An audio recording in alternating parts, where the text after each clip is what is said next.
অখণ্ড সংহিতা বা শ্রী শ্রী স্বামী স্বরূপানন্দ পরমহংসদেবের উপদেশ বাণী ষোড়শখণ্ড অর্ধনারীশ্বর।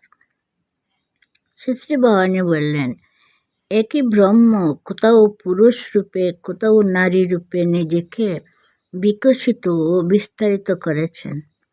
পুরুষ রূপে তিনি নারীকে একদিকে করছেন ধ্যান, অন্যদিকে করছেন আকর্ষণ।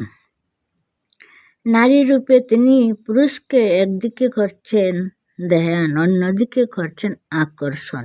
ধ্যান জমাট বাঁধলেই নারী আর পুরুষ এক, দুটি আলাদা বস্তু নয়। একে অপরের সঙ্গে পরিপূর্ণভাবে মিলিত হলেই নারী আর পুরুষ অভিন্ন, দুটি আলাদা সত্তা নয়। কিন্তু দেহের কণিক মিলনেই দুজনের পূর্ণ মিলন সাধিত হয় না। আত্মায় আত্মায় পূর্ণ মিলন চাই। সেই মিলন ধ্যানের প্রতি সম্ভব।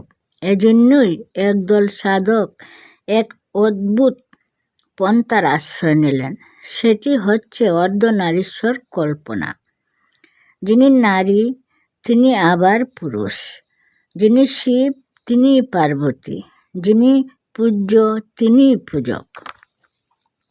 দুইটি মিলন একেবারে সর্বাঙ্গীন এবং মন প্রাণ আত্মা জুড়ে এই মিলন। দৈহিক সম্ভোগের বা ইন্দ্রিয় লালসার এক কণা ঠাঁই এর মধ্যে আর রইল না।